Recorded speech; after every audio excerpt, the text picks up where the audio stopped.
Alright, so listen. We'll start off with the chapter of poverty. Okay, we'll start off with the chapter of poverty. तो poverty chapter से हम लोग शुरू कर रहे हैं. इस चैप्टर में क्या है सर, ये चैप्टर ऐसा है ना, मतलब generally what happens whenever I start a new topic ना, I have to explain why that topic is you, basically why are you starting this topic, correct. आपको बताना पड़ता है कि sir this is the reason why this topic is given in your syllabus, but this is the only topic जहां पे मुझे आपको समझाने की भी दरकार नहीं है कि why is this topic given. Sir आपको पता ही है देश का one of the biggest problem, ठीक है, देश का one of the biggest issue जो है वो क्या है, पॉवर्टी है. ठीक है, people are not able to meet their basic requirements, that is the issue of poverty. ठीक है, जो बेसिक चीज होता है, खाने पीने का जो बेसिक रिक्वायरमेंट होता है, they are not able to make. ठीक है, एंड इंडिया का poverty level is very very high. ठीक है, इनफैक्ट पॉवर्टी लेवल ना, जब आप लोग पढ़ोगे अभी पॉवर्टी के बारे में, जब हल्का हल्का पढ़ोगे, यू विल फील सर कि जो अभी पॉवर्टी का एक बेंचमार्क बनाया हुआ है ना, basically to decide whether you are in like you are suffering from poverty or you are under the poverty line or you are not, is way too mere and marginal. मतलब कि sir अगर मैं आपको बताऊं कि poverty का हालत India में खराब है तो वो तो सही है, बट जिस हिसाब से पॉवर्टी इज बीइंग मेजर्ड और जिस मेजरमेंट टूल को यूज हो रहा है वो इतना छोटा अमाउंट है कि आपको लगेगा कि सर अगर कोई इंसान उससे ऊपर थोड़ा कमा भी लेता है तो वो अपना सर्वाइवल कैसे करेगा. That means to be very honest, अगर पॉवर्टी को हम लोग सही स्टैंडर्ड के हिसाब से, सही कॉस्ट ऑफ लिविंग के हिसाब से अगर थोड़ा ट्वीक आउट करें ना, तो बहुत major chunk of the population in India would be under the poverty line. ठीक है, right. I had just read, I don't know, I cannot vouch on the data, but I've heard that just around 2% people, ठीक है, 2 to 3% people have income above rupees 30,000 rupees per month. ठीक है, पूरे India में 2 से 3% या 5% लोग होंगे शायद, चलो मैं 5 पे कर देता हूँ हायर साइड में, let me keep it very very optimistic for your. ठीक है, अराउंड 5% पीपल जो होगा उनका पूरा देश में जिनका सैलरी 30,000 रुपीज पर मंथ होगा. ठीक है, और दैट मीन्स 95% का पॉपुलेशन जो है कम है. But I don't know the exact data also, it might be less also. तो इमेजिन, ठीक है, कि क्या सिचुएशन हो रहा है. अगर मैं 10 से 20% भी, 20,000 भी कर दूं ना, तो उसका भी कोई ज्यादा परसेंटेज होने वाला नहीं है कि the number of people earning rupees 10,000 and above. ठीक है, राइट. तो आप सोचो कि इंडिया का हालत क्या होकर रखा है, and we definitely want to read this chapter so that this bigger problem of poverty can be eliminated. ठीक है, so we have to definitely consider this. And sir आप कैसे करोगे, नंबर 1 कि आप अपना बहुत अच्छा पोजीशन में रहोगे जो भी आप कर रहे हो. Number 2, you should make it a point कि आप लोगों को ट्रेन करो. Number 3, and you should provide employment. तो उसकी वजह से आप भी क्या पता कहीं ना कहीं कंट्रीब्यूट कर रहे हैं टू एलिमिनेट पॉवर्टी, राइट. तो this are the things which are required to, this is required because you should know about this basic problem which our country faces. ठीक है, so if I just move on with the chapter, you will see that sir की analysis देखो एक बार के लिए, that India देखो 86.8 million people जो है, दिस इज एज पर 2021 मैंने ये अपना डेटा निकाला था. ठीक है, यानी कि 6% पीपल जो है ना, 6%, पूरा देश का 6% जो है एक्सट्रीम पॉवर्टी में. एक्सट्रीम, सिर्फ पॉवर्टी नहीं, एक्सट्रीम पॉवर्टी में, मतलब एकदम ही हालत खराब है. और सर 6% सुनने में कम लगता है आपको, बट एक बार डेटा देखो, ये ऑफिशियल डेटा है, we can not even rely कि 100% है या नहीं है. ठीक है, ये देखो 86.8 मिलियन पीपल, 86.8 मिलियन पीपल, सोचो. ठीक है, एक्सट्रीम पॉवर्टी में. तो that is the situation and that is the problem which we are trying to talk about in this chapter, that you hold a very big responsibility to eliminate this problem. ठीक है, तो there are different kinds of poor people. ठीक है, not that relevant from the exam point of view, but as I've discussed कि जो exam के लिए बहुत important है, will give a deep explanation into it. और जो नहीं उसको थोड़ा brush off करते जाते हैं हम लोग. ठीक है, 2 टाइप के poor people होते हैं, one is the urban poor and the other is the rural poor. आपको पता चल गया होगा, जो urban areas में रहते हैं, जिनके पास में प्रॉपर रहने के लिए जगह नहीं है, जिनका काम जो है वो स्टेबल नहीं है, उनको हम लोग बोलेंगे अर्बन पुअर. मोर ओवर, और रूरल पुअर आपको समझ में आ गया होगा, लैंडलेस लेबरर्स हो गए, एग्रीकल्चरलिस्ट हो गया, जिनके पास अच्छा काम नहीं है, those are known as rural poor. ठीक है, और आपको ऐसे भी ये भी पता होगा कि कई सारे rural poor for the search of better opportunities they come into urban areas. ठीक है, दे कम इनटू अर्बन एरियाज, कि उनको लगेगा कि हाँ हमें कुछ अच्छा काम मिलेगा, करेक्ट, बट अल्टीमेटली उनको उतना अच्छा काम मिलता नहीं है and they end up being poor in the urban areas also, तो they are also a part of the urban poor. तो मतलब कि अर्बन एरियाज में जो लोग बेचारे पुअर पीपल है, they are considered as urban poor, and ultimately rural poor आपको मैंने बता दिया। कुछ कैरेक्टरिस्टिक्स दिया हुआ है देखो, ठीक है, मैल न्यूट्रिशन है, पुअर हेल्थ है, लिमिटेड अपॉर्चुनिटीज, डेट ट्रैप, मतलब लोन पे लोन लेने की वजह से they are caught up in a death trap, gender inequality है, आज भी ऐसा है। कितना मैं उस दिन मैं डेटा कुछ पढ़ रहा था, such less percentage of India अभी भी सोचो in 2022 when you consider that we are way too educated also, still अभी मैंने कितना परसेंटेज पढ़ा था मेरे को याद नहीं exactly, to be very honest, I forgot the percentage but it was very less. The number of women who are working, I mean the girls and the women to be very honest, ठीक है, तो they are working actually, तो वो भी बहुत कम है। मतलब आज भी ऐसा है कि बहुत कम फीमेल पॉपुलेशन जो है they are actually working and contributing towards the economy, this is also a point of worry, ठीक है, जो कि हो रहा है। And there is no access, ठीक है, there is no access to electricity and safe water. Ultimately आप मुझे बताओ सर, पुअर कैसे हम लोग डिफाइन करेंगे किसी को भी कि how if that person is poor और नॉट, डिपेंड करता है दो चीज के ऊपर, one is the occupation. Sir एक तो बेसिक नीड्स होते हैं सर, जिसमें हम लोग फुलफिल नहीं कर पाते हैं। हाँ, ये भी ठीक है, बट चलो। अगर मैं पूछूं कि पुअर जो है अर्बन पुअर हो या रूरल पुअर हो, ठीक है, वो तो जो आपने बोला वो ऊपर में था ही है कि people are unable to make the basic needs, that is true, वो तो पॉवर्टी है ही। बट अगर मुझे जानना है कि एक इंसान पुअर है या नहीं है, तो वो डिपेंड करता है on two things. Number one कि वो क्या ऑक्यूपेशन कैरी आउट कर रहा है, ठीक है, क्या ऑक्यूपेशन, क्या काम कर रहा है, और नंबर टू उसके पास कितने एसेट्स अवेलेबल है, कितने एसेट्स अवेलेबल है, how many assets does he possess. तो इसको देखते हुए we can decide whether one person is poor और नॉट। तो two things which are important, one is the occupation, क्या काम कर रहा है, एंड उसके पास कितना एसेट्स है, खुद का घर है या नहीं, जमीन है या नहीं, कुछ तो है या नहीं, छोटा टुकड़ा है या नहीं रहने के लिए कुछ, ठीक है, वो सब कुछ एसेट्स की कैटेगरी में फॉलो करेंगे। एंड इसको देखते हुए डिपेंड करके हम लोग बोल सकते हैं weather a person is poor और नॉट। Is it okay? यहाँ तक मुझे बताइए आप लोग, हाँ सर। एकदम इजी लगा यहाँ तक, कुछ टफ लगा आप लोग को यहाँ पे? नहीं सर। इजी, ठीक है। अब वो टॉपिक जो आप लोग के लिए एग्जाम के लिए इंपॉर्टेंट है, क्योंकि एग्जाम में ये चीज को स्टार मार्क करा हुआ आप लोग के लिए, मेजर्स ऑफ पॉवर्टी। दो तरीके से अपन पॉवर्टी को मेजर कर सकते हैं, ठीक है। अंडरस्टैंड सर कि इस पार्ट से ना ही सिर्फ थियोरी क्वेश्चंस बन सकता है, but also you can be asked situation based questions कि अगर ऐसे ऐसे हुआ तो कौन से टाइप का पॉवर्टी होता है, ठीक है। तो ध्यान रखिएगा थोड़ा सा, ठीक है। Measures of poverty, how do you measure poverty, ठीक है। Number one is relative poverty. Number one क्या लिखा हुआ sir? Relative poverty. And number two आपके सामने मैं लिख देता हूं जो कि है एब्सोल्यूट पॉवर्टी, ठीक है। दो टाइप का रहता है सर, एक है आपका रिलेटिव पॉवर्टी एंड एक हो गया आपका एब्सोल्यूट पॉवर्टी। पहले हम डिस्कस करते हैं अबाउट एब्सोल्यूट पॉवर्टी, ठीक है। First will discuss absolute poverty. Sir as the word suggest, absolute का मतलब क्या होता है? एनीबॉडी? सर कि कितना पीपल लोग पॉवर्टी लाइन में है। नहीं, I am asking the meaning of absolute. Sir मतलब total number, total number, total exact, total exact, right, absolutely मतलब एग्जैक्टली करेक्ट, एग्जैक्ट नंबर, ठीक है। तो इसमें देखो क्या होता है सर, एब्सोल्यूट में क्या है सर कि मैंने एक पॉवर्टी लाइन बना दी, आपको सबको पता है what is a poverty line?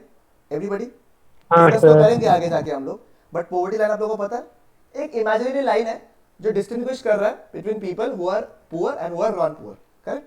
तो ये पॉवर्टी लाइन बना दिया, ठीक है। इसके नीचे जितने भी लोग हैं,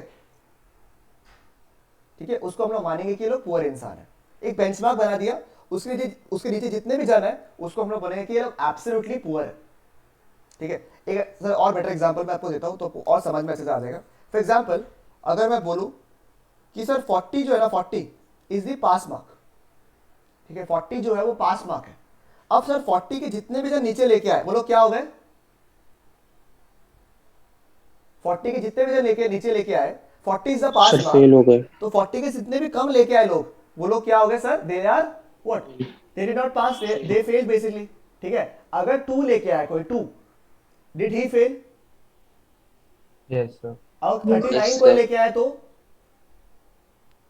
सर पास Fail. है 39 कैसे पास हो गया? 40 पास मार्क है, 39 कैसे पास हो जाएगा? हाँ, वो भी फेल हो गया, correct?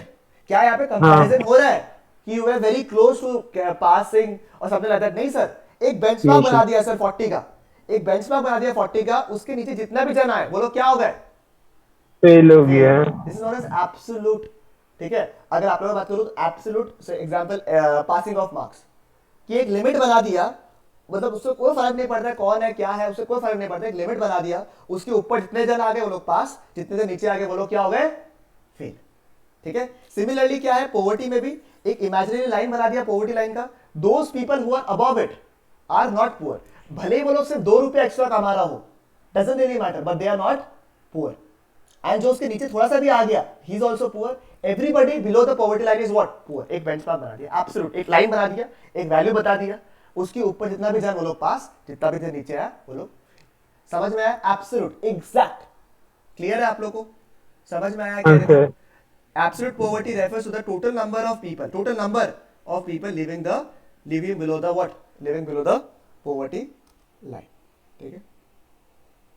Relevant for less developed nations where this abundance of poverty. जैसे इंडिया में absolute poverty is the way to go because India में बहुत poverty है, ठीक है? तो वहां पे ये ज्यादा बेनिफिशियल रहता है क्योंकि इजी रहता है आपके लिए कंपेयर। जैसे स्टूडेंट्स जैसे बहुत सारे हैं क्लास में, बहुत सारे स्टूडेंट्स हैं क्लास में, ठीक है? मुझे चेक करना है कि वो लोग बेटर कौन किया है, तो छोटा ग्रुप होगा तो मेरे लिए इजी है चेक करना, बट अगर बड़ा ग्रुप है तो मैं क्या करूंगा? मैं एक पास रख लूंगा, एक पास परसेंटेज रख लूंगा, उसके नीचे जिसका भी आया वो लोग क्या है? दे आर फेल, और जो लोग उसके ऊपर आया वो लोग का क्या हो गया? वो लोग पास। तो this is a method used where the number are quite high. Limitation क्या है? Doesn't differentiate between very poor and the other poor, moreover does not consider the social factors also. मैंने कंसीडर ही नहीं किया कि sir सोचो example, मैंने आप लोगों के साथ टेस्ट लिया, ठीक है? वहां मैंने एक पास मार्क रखा 40, ठीक है? For some reason one student got 35, ठीक है? मैंने उसको क्या डिक्लेयर किया? What will I declare as per absolute one? What will I declare him? पूरा फेल। कम मिला फेल, ठीक है? आप मुझे बताओ, किसी को अगर 5 मिला है, उस पे ज्यादा वर्क कर रहा है या somebody was getting 36? 36 वर्क 36. किसके ऊपर करना? वर्क किसके ऊपर करना ज्यादा? मतलब क्या आपको लगता है तो कि जिसको 5 मिला एग्जैक्टली जिसको 5 मिला उसको ज्यादा वर्क करना पड़ेगा? आपको लगता है कि 5 और 36 में कुछ फर्क है दोनों में? Tell me. हाँ sir obviously sir there is a difference. हाँ sir yes sir, sir difference है सर। 36 वाला को थोड़ा कम मेहनत करना है और 5 को ज्यादा मेहनत करना है, बट 5 लाओ या 36 लाओ, आप क्या हो गए? फेल हो डोंट यू गया feel it's unfair? Don't you feel it's unfair a bit? Yes sir Yes, sir. Correct, okay. And number 2, सोचो एग्जांपल somebody got 35, ठीक है? somebody got 35, as per this standard he has failed, but वो तबीयत उसका खराब था या फिर उसका घर पे पोजीशन नहीं था पढ़ने का, ठीक, जेन्युइन रीजन था। आप मुझे बताओ, अगर वो पढ़ता नॉर्मली अच्छे से करता, if the genuine reasons would have been considered, maybe he would have passed. Don't you think? ये तो क्या मैंने इसे कंसीडर भी किया है इसे अभी इस चीज में? Did I consider it? नहीं sir Yes. No, sir. So that means कि इन चीजों के लिए we do not categorize it properly because we just have black और white, ठीक है? इधर आप ब्लैक कैटेगरी में गिर रहे हो या फिर आप व्हाइट कैटेगरी में फॉल हो रहे हो। There is no other dimension which we can divide it. And number 2, this method जो है, they do not consider the social factors because that social factors can also be a very big reason, so they don't consider the social factors, ठीक है? और sir relative poverty क्या है sir? ये बहुत interesting है, ठीक है? फॉर एग्जाम्पल सोचो, मैं 2 जनों को यहाँ पे लेता हूँ, ठीक है? 2 जनों का नाम लेता हूँ यहाँ पे, ठीक है? मैं लेता हूँ सर 2 जन, किसका नाम लूँ मैं? सोचो मैं लेता हूँ दक्ष है क्या? जो है उनका ही लेना पड़ेगा। जो मैं लेता हूँ शिरीन का लेता हूँ और जो टीना का लेता हूँ, ठीक है? दोनों का लेता हूँ, शिरीन का लेता हूँ, टीना का लेता हूँ। मैंने टेस्ट लिया, आप लोग अपने आप को अप्लीकेबल कर लो उसमें, ठीक है? मैंने टेस्ट लिया, उसमें शिरीन को सोचो मिला 40 आउट ऑफ 50, ठीक है? आउट ऑफ 50 मार्क्स का टेस्ट था, Shirin got 40 and Tina got से 42, ठीक है? इस पे पास वास मैं कुछ नहीं बोल रहा, कुछ नहीं बोलूंगा। सोचो पास मार्क इज 25, वो तो एब्सोल्यूट हो गया, बात ही खत्म, ठीक है? दोनों पास हुआ है या नहीं हुआ? If 25 is the pass mark, आप मुझे बताओ दोनों पास हुए या नहीं हुए? हो गया ऑब्वियसली सर, दोनों पास हो गए, वेरी गुड, ठीक है? ऑसम। पर आप मुझे बताओ, इतना मार्क्स आने के बाद भी कभी कभी आप लोगों के साथ भी होता है नहीं होता, मुझे बताइए कि इवन इफ यू गेट हाँ। Good marks still don't you compare कि टीना ने मेरे से अच्छा किया, why did Tina get 2 marks extra, दोनों जन पास हो गए, but don't you feel still comparison होता है, वी स्टिल फील कि नहीं Tina is better than Shirin sometimes, hypothetically बोल रहा है अभी, जैसे ईगो में नहीं लेगा, बताओ होता Yes, है नहीं होता sir. है सर? बिल्कुल होता है होता है, सर। sir. तो इस बेसिस में भी we do the comparison, right? ठीक है, इसमें कोई सेट स्टैंडर्ड नहीं है कि सर इतना ही मार्क्स के हिसाब से आप कंपेयर करोगे, नहीं सर, इसमें आपस में कंपेयर कर रहे हैं लोग बाग, ठीक है, even though their position might be better but still we are trying to compare so that एक इंसान जो है बेटर हो सके। For example why are we comparing और why is Shirin and Tina comparing here, because they want to get better in the further performances, correct? कि देखो दो मार्क क्यों मिला तेरे को एक्स्ट्रा है, अच्छा तूने ये लिखा था इसके वजह से तेरे को मिला, अच्छा अच्छा मेरा तो ये क्वेश्चन गलत हो गया, ऐसा होता ही नहीं होता आप लोगों के साथ में, करेक्ट? पक्का? ठीक है, तो इसको बोलता है रिलेटिव, इसको बोलता है रिलेटिव, मतलब कि मेजर करना, कंपेयर करना, ठीक है? कैसे देखो, relative poverty refers the poverty of the people in comparison to the other people, regions और nations। आप कंपेयर कर रहे हो बाकी लोगों से, यहाँ पे कोई सेट स्टैंडर्ड नहीं कि आप पास हो गए फेल हो गए, आप खाली कंपेयर कर रहे हो बाकी लोगों से। और सर ऑब्वियसली ये तभी पॉसिबल है जब क्राउड थोड़ा छोटा है, ठीक है? Helps in understand the relative position of different segments of the population. For example कोई कंट्री है जिसमें सब लोग पॉवर्टी लाइन के ऊपर है, अब उसको तो इंप्रूवमेंट करना है ना, तो वो कैसे करेगा? रिलेटिव पॉवर्टी यूज करेगा, वो आपस में लोगों को कंपेयर करेगा कि नॉर्मल कॉस्ट ऑफ लिविंग क्या हो रहा है, वो लोग कितना कंपेयर कर रहे हैं और कैसे वो लोग बेनिफिट कर सकता है। तो इस तरीके से relative has its own role, ठीक है? रिलेटिव का अपना फायदा है। एक और लिमिटेशन क्या लिखा हुआ है, it reflects the relative position, does not consider how poor the poor person is or whether he is deprived of the basic minimum requirements of life or not। इस कंपैरिजन की वजह से ना, because there is no standard, ठीक है, कोई standard नहीं है जिसके हिसाब से हम लोग कंपेयर कर रहे हैं, तो we might forget the essence. मतलब सोचो एग्जांपल, दोनों बच्चे अच्छा मार्क्स लेके आए, हम दोनों में बिजी हो गए, हमने ये देखा ही नहीं कि किसी और में कम आया या नहीं आया। समझ में आ रहा है आपको बात? समझ में आ हाँ, रहा है आपको? sir. तो this might also create some sort of ambiguity basically, ठीक है, कंफ्यूजन कि क्या करना चाहिए, समझ में नहीं आ रहा अभी। तो ये थोड़ा सा इशू होता है कि आप लोग अच्छा तो किए बट अच्छा किए हैं या नहीं किए, तो it creates a sort of ambiguity in your head, ठीक है? तो this was absolute poverty and relative poverty. Everybody clear with it? क्या सबको समझ में आ गया? कि मुझे बताइए आप लोग अच्छे हाँ, से। sir. Yes, sir. सर ऐसे बेसिस से कौन सा मेथड अच्छा है? ऐसा कुछ नहीं कि अच्छा बुरा है, दोनों मेथड यूज होता है, ठीक है? दोनों ही मेथड आज के दिन में अगर आप देखो तो दोनों मेथड यूज होता है। आपके एग्जाम्स की जब बात करते हो तो एक तरीके से स्कूल जब वेरीफाई करता है तो आप लोग एब्सोल्यूट मेथड यूज करते हो, and when you compare between each other it is relative also used, तो it's a combination of both which is used, okay? और अब देखो सर मैं इसमें से ज्यादा टाइम कंज्यूमिंग कौन सा है? रिलेटिव पॉवर्टी, ठीक है? इसमें से केस स्टडी बन के पूछता है, मैंने केस स्टडी आपको बना के दिया है क्योंकि केस स्टडी पूछता है कि ऐसे से है, ये है, आप मुझे बताइए कौन सा टाइप ऑफ पॉवर्टी है, तो आपको बताना पड़ेगा उसमें, ठीक है? तो मैं आज आपको नया टॉपिक और नहीं कर रहा था, मैं सिर्फ आपको ब्रीफ ओवर दे देता हूँ। देखो आगे जाके कि पॉवर्टी आपने सुना होगा, पॉवर्टी लाइन के बारे में सुना होगा, तो किस तरीके से पॉवर्टी लाइन जो है या पॉवर्टी जो है डिस्कस होता है।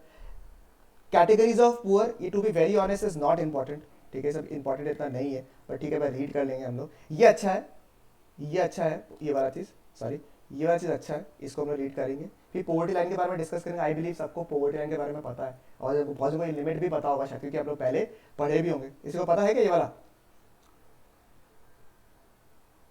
सर एक बार वापस बोलना, डिस्कनेक्ट हो गया था। पॉवर्टी लाइन के बारे में आपको पता है या नहीं है? हाँ सर। पता है सर। पता है सर। ये सब डिस्कस करेंगे। क्रिटिसिज्म क्यों पॉवर्टी लाइन इतना अच्छा नहीं है, सब ये सब आपको सिर्फ ब्रीफ रीडिंग करना है बस, और कुछ नहीं करना है, ठीक है? This are all just read points, ये सब सिर्फ रीड करना है, बस सिर्फ रीड करना है। ये सब आपको अभी दिमाग नहीं लगाना ज़्यादा, जस्ट रीड करना है आपको सब पॉइंट्स को, ठीक है? एक बार रीड करने से काफ़ी है। फिर पॉलिसीज, ये सब सारे इंपॉर्टेंट हो जाते हैं आपके, ये सारे पॉलिसीज जितने आए हैं ये सारे इंपॉर्टेंट है आप लोग के लिए, ठीक है? ये सारे हम लोग करने हैं। आप लोग ये क्वेश्चन नंबर 2 कट कर सकते हो, नहीं पढ़ना है। उसके अलावा जितने बाकी क्वेश्चन है ये आपको थोड़ा सा देखना है ताकि हम लोग अच्छे से कर सकें। तो we will be able to complete majority और if not majority the entire chapter by next class. आज थोड़ा क्लास छोटा हो गया बोल के थोड़ा कम हो गया, हो जाएगा आपका, ठीक है? नेक्स्ट क्लास तक खत्म हो जाना चाहिए मेरे हिसाब से, ओके?